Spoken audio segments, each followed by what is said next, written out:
किया था ELCB के बारे में, ठीक है।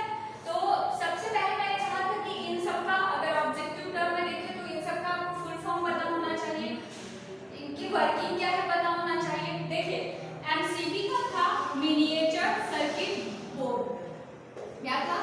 मिनिएचर सर्किट, ये सर्किट है और यहाँ पे बोर्ड। और जो ELCB है ये था आपका अर्थ लीकेज सर्किट बोर्ड, ठीक है।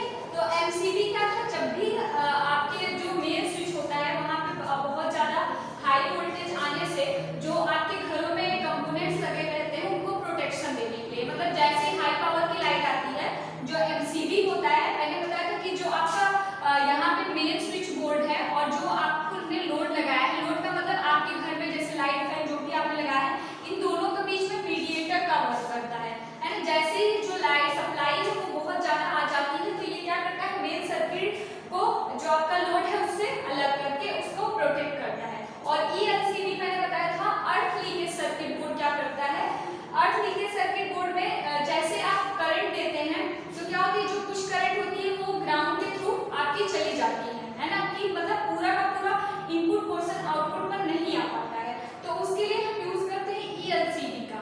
अब देखिए यहाँ इस अब देखिए जब हमें इन सब कंपोनेंट्स के बारे में पता चल गया, जैसे हमने MCB की बात की थी, तो MCB के टाइप्स में मैंने बोला था एक आपका क्या होता है 2 पोल MCB और एक होता है 3 पोल MCB, है ना। जो आपके घरेलू टर्म्स के लिए अगर हम यूज करते हैं या छोटे लोड की बात करते हैं तो वहाँ पे 2 पोल MCB का यूज होता है, और अगर हम कमर्शियल या इंडस्ट्रियल पर्पज से बोलते हैं तो हम यूज करते हैं 3 पोल MCB का, ठीक है।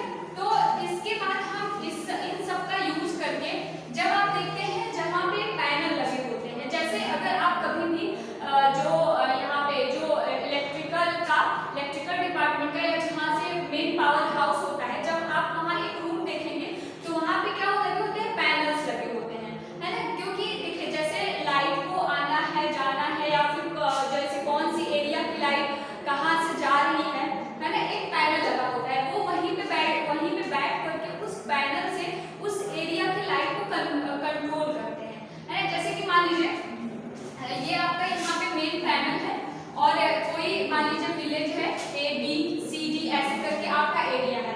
अब इस पैनल के थ्रू एरिया A को यहाँ से ऑपरेटर क्या करता है, कंट्रोल करता है। जैसे अगर यहाँ पे लाइट क्या है, अगर इसको जलाना या यहाँ पे लाइट इसको सेंड करनी है तो इस पैनल के थ्रू यहाँ पे जो ऑपरेटर होता है कंट्रोल करता है, ना कि वहाँ पे जा करके उसको कंट्रोल करता है। तो इस तरीके से जो पैनल बोर्ड होते हैं सेट होते हैं। तो यहाँ पे हमने पैनल बोर्ड बना रखा है, जो अभी हमने लास्ट क्लास में आपको ELCB और MCB के बारे में बताया है, वो पैनल बोर्ड में कैसे कनेक्ट होते हैं, यहाँ पे हम उसका सर्किट डायग्राम देख रहे हैं, ठीक। अब देखिए ये है देखिए सबसे पहले अगर आप घर में मान लीजिए अगर आपने MCB लगा रखी है तो उस MCB को हम कैसे कनेक्ट करते हैं, वहाँ यहाँ पे हम उसका ओवरव्यू देख रहे हैं, है ना, जो पैनल्स लगे होते हैं। देखिए सबसे पहले तो यहाँ पे आप देख रहे हैं KWH लगा हुआ है, KWH को बोलते हैं किलो वाट आवर मीटर, ठीक है। ये आपका जो मेन एनर्जी मीटर होता है, जहाँ पे आपकी यूनिट्स आती हैं, मतलब जितनी लाइट आप यूज करते हैं, जो मीटर आपके यहाँ घरों में लगा हुआ होता है, ये होता है KWH मीटर, मतलब किलो वाट आवर मीटर। इसी बेस पे हम जो यूनिट्स होती है कि एक दिन में हमने कितनी यूनिट को जलाया है लाइट को, ये सारी KWH वाट में ही मेजर की जाती है, ठीक। तो ये वही आपका एनर्जी मीटर है। और आपको पता है कि यहाँ आपने जितने भी अभी तक यहाँ पे बनाए हैं सर्किट्स, सब में एक आपको फेज चाहिए होता है और एक न्यूट्रल चाहिए होता है।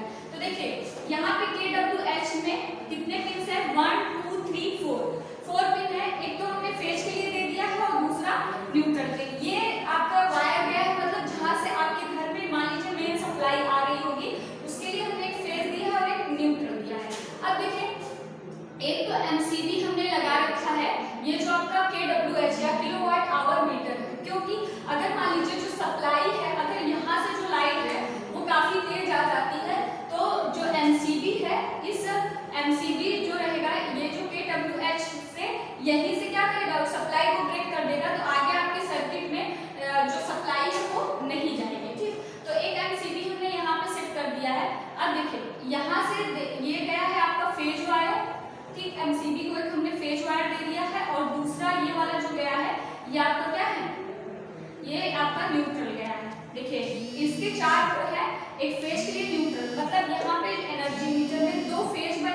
स्लॉट और 2 न्यूट्रल के स्लॉट बने हैं। तो यहाँ से इसको हमने दे दिया एमसीबी, इस एमसीबी को भी क्या मिल गया, फेज और न्यूट्रल मिल गया। ठीक, अब देखिए यही लगा हुआ आपका ईएलसीबी। देखिए ईएलसीबी इसलिए क्योंकि मान लीजिए यहाँ से आपकी वोल्टेज आ रही है, अब जो भी करंट यहाँ के थ्रू आपके पास होगी, अगर वो कुछ क्या होगी, अर्थिंग में चली जाती है, और अगर अर्थिंग में जितनी करंट है अगर आपके वो जाती है तो इसका मतलब तो कहीं ना कहीं लॉस हो रहा है। तो जो ईएलसीबी है इसीलिए हम लगाते हैं कि ताकि अर्थिंग ना होने पाए। जैसे मान लीजिए अगर आप अर्थिंग ये इस सर्किट को नहीं लगाते हैं और अगर आपकी जो सप्लाई यानी कि पूरी की पूरी अर्थ के थ्रू चली जाए तो आपके पूरे रूम में आज घर में करंट आ सकता है। ठीक, इसलिए यहाँ पे हम प्रोटेक्ट करने के लिए ईएलसीबी सर्किट हमने लगा दिया। अब देखिए यहाँ पे हमने लगा रखे हैं पिंस, है ना। यहाँ पे आप जो देख रहे हैं ये वाला, ये है आपके 3 पोल एमसीबी, है ना। देखिए हमने 3 एमसीबी को इससे कनेक्ट कर रखा है। हमने 2 टाइप के बता दिए, 2 पोल एमसीबी, 3 पोल एमसीबी। तो जो ये है आपका ये 3 पोल एमसीबी है। अब देखिए जो इस मेन एमसीबी से, जो आपका ये मेन एमसीबी या ईएलसीबी है, यहाँ से तो हमने सबको क्या कर दिया है, फेज को हमने कॉमन कर दिया है। ठीक है, ये सारे आपके क्या है, फेज है। उसके बाद यहाँ पे हमने एक, यहाँ पे क्या है आपका न्यूट्रल पिन है सारा। ठीक, तो एक तो हमने इस ईएलसीबी को यहाँ से दे दिया है न्यूट्रल। अब देखिए एक तो इसके साथ ये आपका फेज है, दूसरा यहाँ से हमने एक न्यूट्रल लिया है, N1 हो गया। फिर इसके लिए भी एक तो ये फेज हो गया और दूसरा इसके लिए यहाँ से हमने क्या ले लिया है, न्यूट्रल ले लिया है। फिर ये फेज है और यहाँ से हमने इसके लिए भी न्यूट्रल ले लिया है। अब यहीं पे आपका कनेक्ट होता है लोड, ये है P1 N1। मान लीजिए यहाँ पे हमने कोई सर्किट 1 कनेक्ट कर दिया और इसके थ्रू हमने कोई भी सर्किट 2 कनेक्ट कर दिया और इसके थ्रू हमने कोई भी सर्किट 3 कनेक्ट कर दिया। तो यही है आपका 3 पोल एमसीबी। इसका मतलब यहाँ पे हम 3 तरीके से लोड को लगा सकते हैं और जो अलग अलग लोड हमने लगा रखे हैं उन सबको प्रोटेक्ट करने के लिए हमने क्या लगा रखा है, एमसीबी लगा रखा है। अगर कहीं से भी जो सप्लाई वो बहुत ज्यादा मात्रा में आती है तो जो एमसीबी है वो आपका उस सर्किट को प्रोटेक्ट कर देगा, क्योंकि जो मेन सप्लाई आ रही है एमसीबी उससे उस सर्किट को अलग कर देगा। ठीक है, तो इस तरीके से यहाँ पे मेन मोटो था आपको एमसीबी और ईएलसीबी के कनेक्शन को दिखाने के लिए। मतलब जब भी एमसीबी और ईएलसीबी अक्सर साथ में लगाए जाते हैं। ठीक है, तो यही है आपका पैनल और डिस्ट्रीब्यूशन बोर्ड। यहाँ पे हमने अभी एक छोटा सर्किट लिया है। इसके अलावा अगर आप कमर्शियल या इंडस्ट्रियल के पर्पज से करते हैं तो यही जो एमसीबी के नंबर ऑफ एमसीबी है बढ़ जाएंगे। तो आपको क्या करना है, और एमसीबी और ईएलसीबी को हर जगह पे कनेक्ट करना पड़ेगा। जहाँ पे भी मेन सप्लाई है वहाँ पे हर जगह एमसीबी के साथ आपको ईएलसीबी को कनेक्ट करना पड़ेगा। तो एक तो है जैसे आपसे से पूछ लेता है कि एमसीबी क्या होता है तो आप बता लीजिए। उसके बाद अगर उसने पूछ लिया कि जो पैनल या डिस्ट्रीब्यूशन बोर्ड के थ्रू आप एमसीबी को समझा सकते हैं, एक तो जो हमने एमसीबी का आपको लॉजिकल या टेक्निकल डायग्राम वहाँ पे बताया था किस तरीके से उसका वर्किंग फंक्शन होता है, आप उसके थ्रू भी समझा सकते हैं।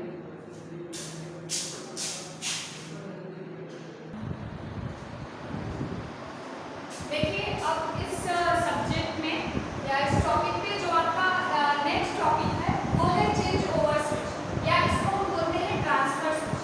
देखिए जब आप अपने घर में पहले एग्जाम्पल के थ्रू समझते हैं, जैसे आपने इन्वर्टर कनेक्ट कर रखा होता है, जैसे ही आपकी मेन सप्लाई होती है आपके जो इन्वर्टर होता है उससे जो आपकी सप्लाई होती है वो अपने आप कनेक्ट हो जाती है ना।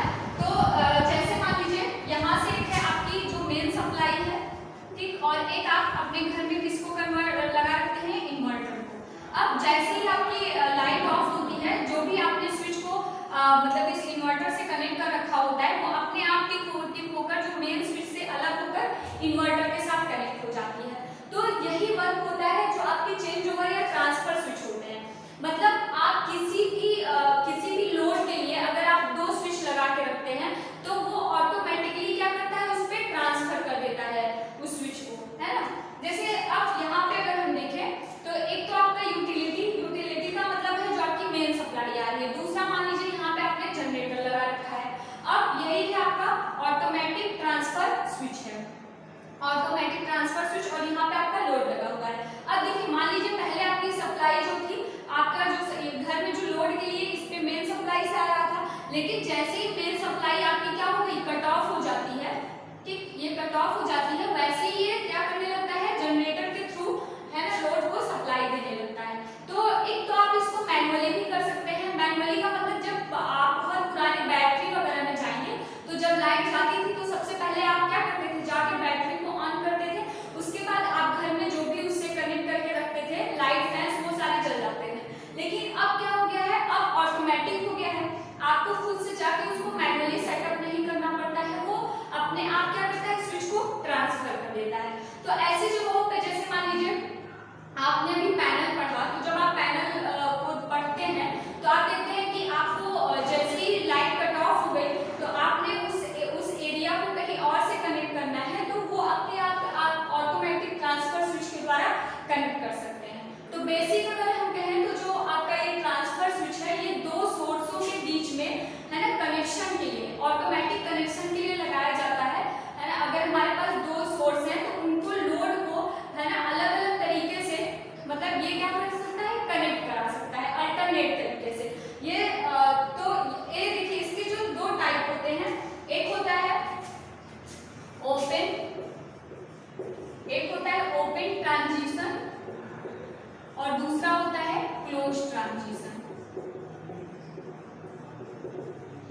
ठीक है, ओपन ट्रांजिशन और क्लोज ट्रांजिशन दो तरह का ये होता है। देखिए ओपन ट्रांजिशन में क्या है कि जैसे ही आपकी मेन सप्लाई मान लीजिए यहाँ से चली गई तो क्या करता है ये ओपन ट्रांजिशन पहले तो ओपन रहता है, मतलब जब भी आप देखते हैं आपके घर में इन्वर्टर ऑन होता है आपको जरूर पता चल जाता है क्योंकि वो एक बार क्या करता है टिक करता है ना, एक बार कट ऑफ होता है उसके बाद आपकी लाइट आती है। तो इस ओपन ट्रांजिशन में क्या होता है, जो आपकी मेन सप्लाई एक बार पहले कट ऑफ होती है और फिर वो कॉन्टैक्ट को बनाता है ना, मतलब कुछ सेकेंड्स के लिए ही वो पहले सर्किट को ब्रेक कर देता है उसके बाद वो सर्किट को मेक करता है ना। तो इसको अगर हम बोलते हैं ब्रेक कॉन्टैक्ट है ना या ब्रेक ओवर कॉन्टैक्ट। अब जो क्लोज ट्रांजिशन है इसमें क्या होता है, जैसे ही आपकी मान लीजिए मेन सप्लाई जाती है आपका जो सप्लाई है जो स्विच है ये तुरंत इस पे ट्रांसफर कर देता है जो आपने अल्टरनेट जनरेटर या इन्वर्टर जो भी लगा रखा है। तो इसमें आपका टिक नहीं होता है, इसमें आपके टाइम गैप नहीं होता, मतलब इसमें जैसे ही एक स्विच आपका ऑफ होता है वो तुरंत क्या करता है अगले सर्किट से उसको कांटेक्ट को बना देता है। तो यही होता है आपके ट्रांसफर स्विच का फंक्शन। बहुत इसमें बहुत ज़्यादा डिटेल नहीं था, बस आपको जैसे आपने अभी तक सारे स्विचेस पढ़े हुए हैं तो ये बस आप जान लीजिए कि अगर हमारे पास दो इनपुट सोर्सेज हैं तो हम लोड को कैसे मतलब दो अलग अलग इनपुट के साथ हम कनेक्ट कर सकते हैं, उसके लिए हम यूज करते हैं ट्रांसफर स्विच का। ये दो टाइप का होता है ओपन ट्रांजिशन और क्लोज ट्रांजिशन। देखिए ये ब्रेक टाइप का होता है ना, और ये मेक कॉन्टैक्ट होता है। मेक कॉन्टैक्ट का मतलब ये तुरंत जो हमारे पास दूसरी लोड होती है उससे सप्लाई को कनेक्ट कर लेता है